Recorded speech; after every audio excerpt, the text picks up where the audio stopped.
Maknaan dan penghayatan terhadap pemikiran Ki Hajar Dewantara. Intisari pemikiran Ki Hajar Dewantara tentang pendidikan. Yang pertama, pendidikan adalah tempat bersemayam benih-benih kebudayaan dalam masyarakat. Inti filsafat pendidikan adalah perubahan kebudayaan tidak boleh statis, harus terus bergerak sesuai dengan kodrat alam dan kodrat zaman. Jika budaya itu terisolisasi, maka budaya itu akan menuju kehancuran. Pertukaran kebudayaan menguatkan identitas masing-masing budaya. Filosofi Ki Hajar Dewantara. Nilai-nilai kemanusiaan adalah sumbu esensial dari kebudayaan. Menurut Ki Hajar Dewantara, biarkanlah anak-anak itu memiliki keunikannya sendiri-sendiri.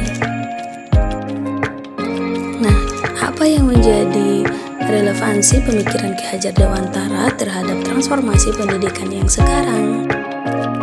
Filosofi Ki Hajar Dewantara adalah tentang perubahan. Nah, ada 3 kerangka perubahan. Yang pertama yaitu tentang kuadrat keadaan. Nah, kuadrat keadaan itu meliputi tentang kuadrat alam dan kuadrat zaman. Nah, kuadrat alam ini adalah di mana alam tempat di mana masyarakat itu berada. Sedangkan kuadrat zaman adalah alam yang sama, tidak akan pernah sama dari waktu ke waktu. Dan yang kedua yaitu prinsip melakukan perubahan.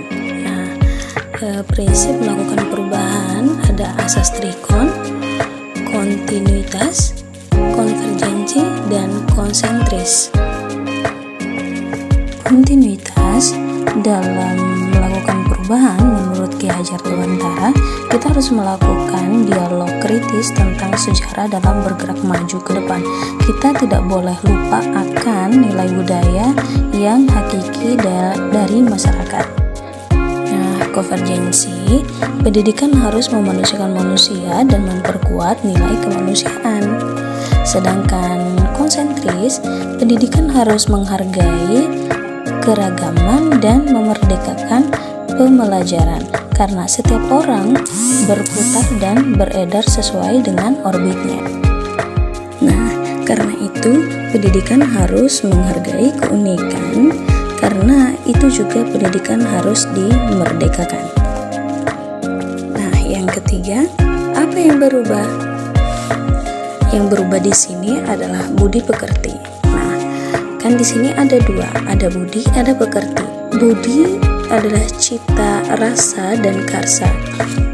Cipta yang artinya adalah pikiran, rasa adalah perasaan, sedangkan karsa adalah kemauan. Sedangkan pekerti adalah tenaga atau raga. Nah, dalam filosofi pendidikan Ki Hajar, harus seimbang terjadinya perubahan tersebut. Ada olah cipta, ada olah rasa, olah karsa, dan juga olah raga. Nah, olah cipta itu menajamkan pikiran, olah rasa itu menghaluskan hati, olah karsa itu memperkuat kemauan, dan olahraga itu menyehatkan jasmani. Nah, sehingga pendidikan itu harus holistik dan seimbang, tidak bisa timpang. Jika pendidikan ini kita lakukan dengan seimbang, jadi kesempurnaan budi pekerti yang membawa kita pada kebijaksanaan. Nah, relevansi yang kedua dari apa yang kita pelajari dari filosofi Ki Hajar Dewantara adalah keharusan untuk memandang anak dengan rasa hormat, berorientasi pada anak. Karena tujuan pendidikan kita adalah pada murid. Nah, selanjutnya, pandangan diri saya sebagai pembelajar atau guru ini jika dikaitkan dengan pemikiran Ki Hajar Dewantara. Yang pertama, keharusan untuk memandang murid dengan hormat. Yang kedua, bebas dari segala ikatan. Yang ketiga, dengan suci hati mendekat dengan sang anak. Terus yang keempat, tidak untuk meminta sesuatu hak. Dan yang terakhir, berhambat pada sang anak. Nah, kemudian yang terakhir, adalah tentang pandangan diri saya sebagai pembelajar atau murid jika dikaitkan dengan pemikiran Ki Hajar Dewantara. Yang pertama, berbudi pekerti yang luhur. Terus yang kedua, tanggap akan perubahan dengan meningkatkan kemampuan sesuai dengan perkembangan zaman. Terima kasih, itulah paparan dari saya mengenai pemaknaan dan penghayatan terhadap pemikiran Ki Hajar Dewantara. Terima kasih. Wassalamualaikum warahmatullahi wabarakatuh.